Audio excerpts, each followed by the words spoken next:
Welcome back to another episode of the No Money Real Estate Podcast. I'm really excited to be with you guys today, and I want to dive into talking to you about some different strategies you can use to make money and have success in today's real estate market. We all know that things have radically changed in the last 18 months in real estate, and it's affected investors right across the country. If you're a real estate investor in Ontario, you have lost value in your portfolio. There's no way around it. The average cost of a house or an apartment building or a commercial property, it's all gone down 20 to 30%. And if you own properties already, well, it's taken them backwards. There's no way around that. You might have had millions of dollars in equity in your properties before. That money has all disappeared. But there are some strategies that you can use to start recovering cash flow and put yourself into a better situation. And I want to just talk about it in this episode. We're going to get into it right after this. Hey, my name's Condo, and I'm a real estate investor. I want to welcome you to the No Money Real Estate Podcast. On this show, I'm going to interview elite level real estate investors from all over North America. And I'm going to help you to see one thing that all successful real estate investors have in common. They built their portfolios without using a dime of their own money. I've got a portfolio of $300 million in real estate. That includes resorts, apartment buildings, commercial buildings, and I built the entire portfolio without using a dime of my own money. Real estate is a business that anybody can get into, but the strategies that those tight real estate investors use to build massive portfolios have been kept secret for decades. Now, because of this show, I'm going to reveal them to you. So let's get started. Yeah, I'm really excited to share some thoughts with you today on this. And this is just going to be a little session with me and you and talking through some of these strategies, because the fact of the matter is nothing has changed in my desire to be a real estate investor and build a massive portfolio. And that hasn't changed in you either. I get that. But the secret to success in any business is your ability to pivot. If you're a real estate investor, you're an entrepreneur. You're a business owner. You own a business that owns real estate. And as an entrepreneur or a business owner, I would say the most important skill that you have to learn is the ability to pivot. Now, what do I mean by pivot? When shit happens in the market, you have to know how to respond to that. Because with the value that we all lost in our real estate portfolios in the last 18 months, there are people that have literally gone under.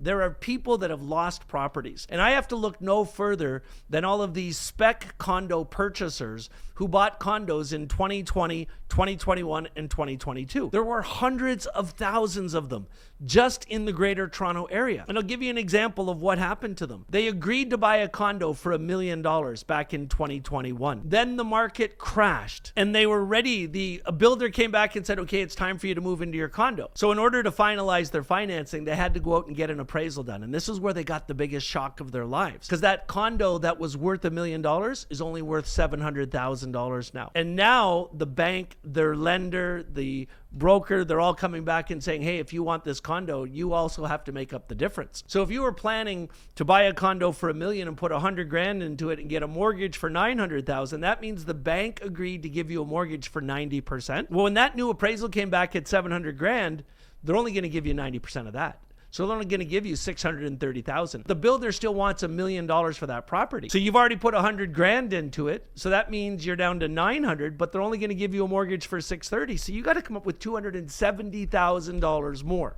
That's why literally tens of thousands of people had to walk away from their condos, and they lost them. They lost the deposits they put in, and it's made a mess of everything. And it hasn't just happened there. I personally know of dozens of people that were in the middle of doing flips on houses, and the same thing happened. They had an ARV appraisal done that said when their renovations were done, the place was going to be worth $900,000. They bought it for $500,000. They put $100,000 into it. They were excited because they thought they were going to make somewhere between $200,000 and $300,000. But when they got that appraisal done, when they were finished, right before they listed, they were told that their house is only worth $700,000, and they put $680,000 into it.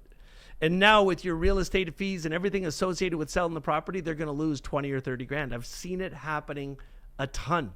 So what happens with most people with average personalities and average tenacity that haven't learned the art of the pivot? They panic. They curl up in a little ball. They go hide in a corner and they avoid the trouble that they're in. And that's the worst thing you can do. When you avoid the trouble you're in, that doesn't stop the banks from coming after you. That doesn't stop the banks from wanting their money.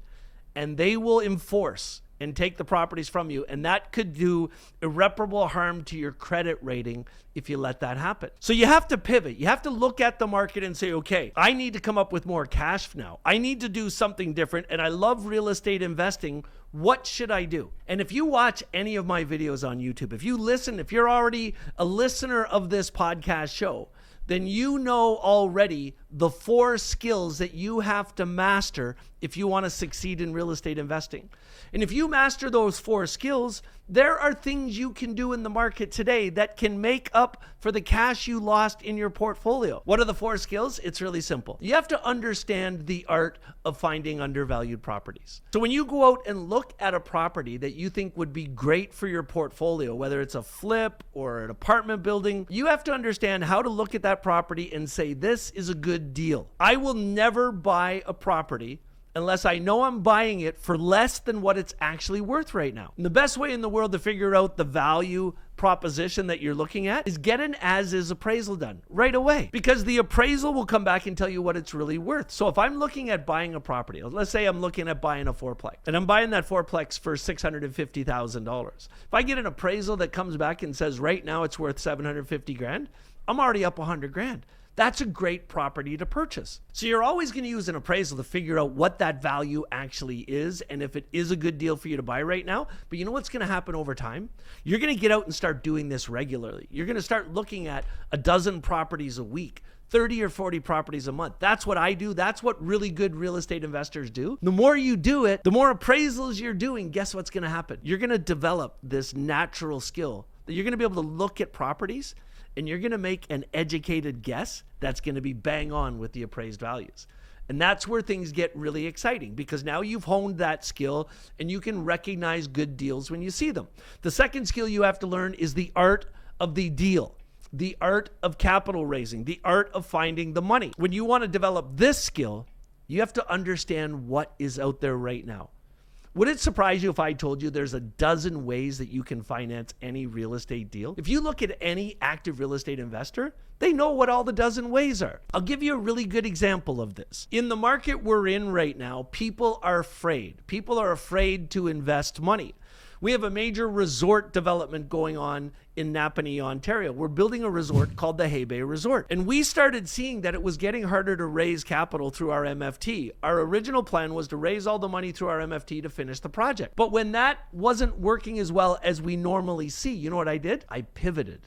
I changed my strategy. I started looking at the market and all the different ways I could raise money for the resort. And I realized something, that people were really looking at Canada as a safe place to invest on the large scale. So I went out and started contacting mortgage brokers and lenders in the United States. And I secured all the capital to finish the resort, borrowing the money from lenders in the United States. Now, why was that easier? Because lenders in the United States, they look at their own market in America and they say, man, stuff is not good down here. There's more wars going on. There's more things changing in government. It's a little bit scary to even invest in projects in America right now. So where should we invest in the world? And when they look around, you know what they say? Man, Canada's looking pretty good right now. The economy is already dropped. It's not going to get any worse. It's rebounding a little bit. And the money is safe up there. The Banking Act is very strong up there. So we were able to secure all the money. That's called a pivot. But the secret to understanding how to raise capital is understanding what types of capital are available to you to finish projects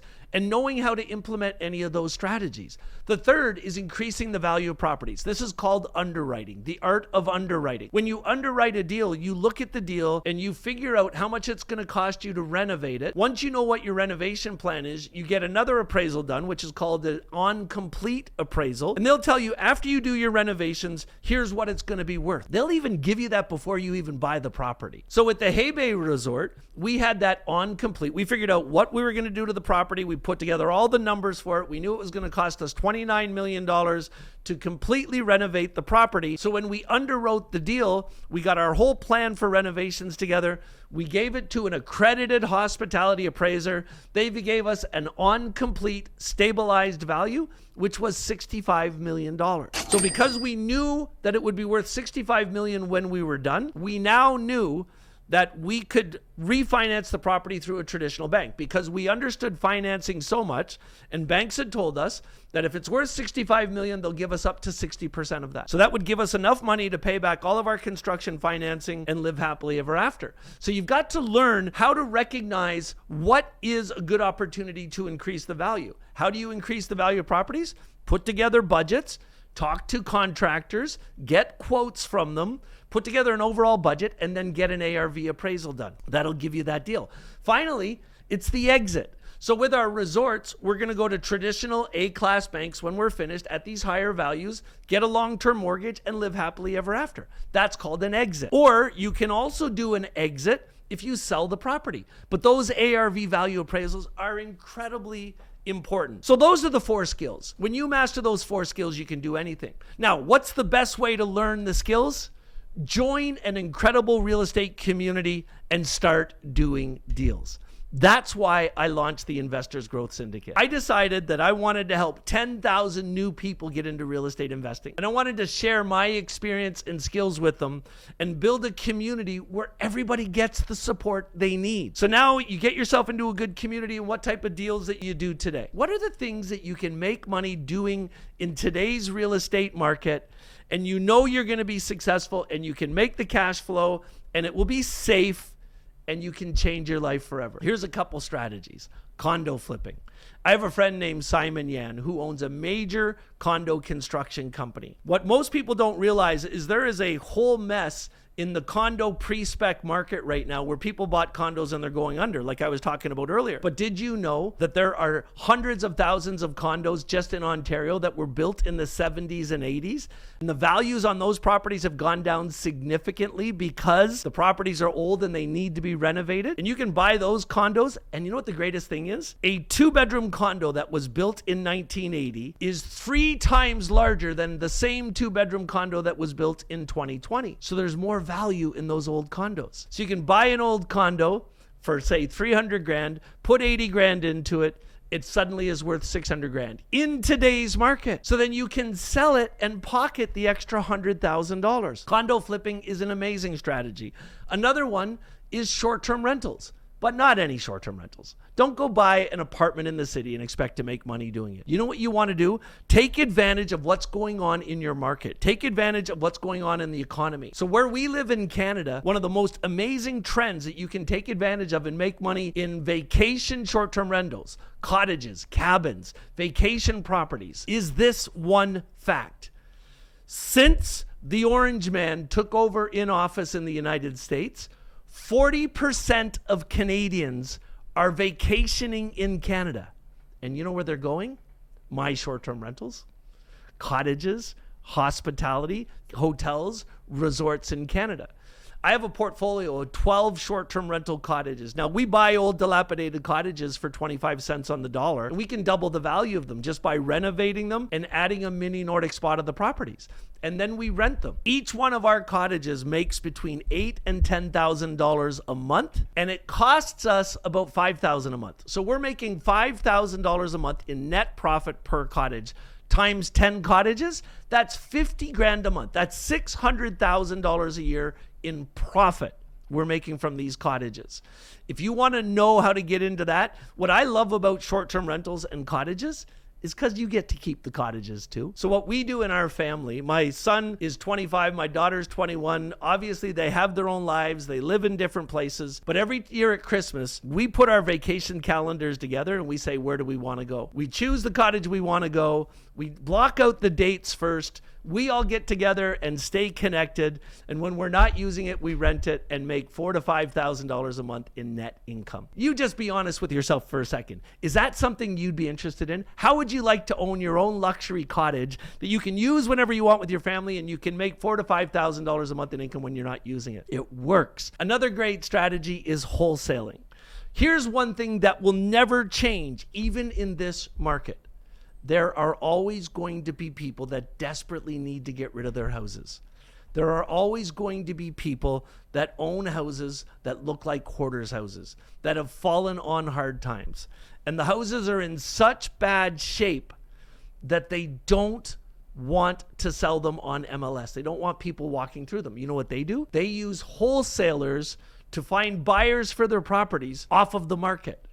So you could become a wholesaler and you start putting the word out where you tell people, hey, listen, if you have an old house and you're afraid to put it on MLS, let me help you find a buyer that will take it off your hands and get you out of that horrible situation you're in. So you go find the property, you can put it under contract, but there's a clause in the contract, the purchase and sale agreement, that's called an assignment clause. So then once you do that, if you're part of our Investors Growth Syndicate, we have over 400 real estate investors that will buy that property from a wholesaler because that's where your best deals are. You can still do house flips that work. You just need to make sure you're getting it at a massive discount. Wholesalers will typically sell the properties at a bigger discount than they will on the market because the wholesaler's mindset is different. The wholesaler is trying to sell the property to help the owner get out from a bad situation. The retail real estate agent is trying to sell the property to make the most money. Do you see the difference? You can get into wholesaling. You can do wholesaling. We have an entire program in the Investors Growth Syndicate where we help people to wholesale properties. We'll teach you how to do it. We'll teach you how to find the people that want to get rid of their properties. And when you've got a property that you can wholesale and make 50 grand, we've got the people that will buy them from you. It is a perfect win-win situation. We have literally over 100 wholesalers in our community right now, and they're selling paper.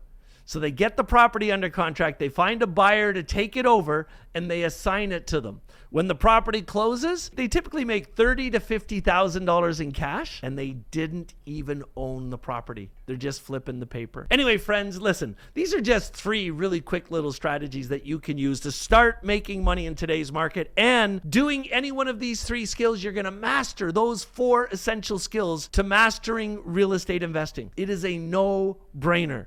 Now, if you'd like to know more about the Investors Growth Syndicate and get involved with us in it, all I want you to do is to type "tell me more" in the comments.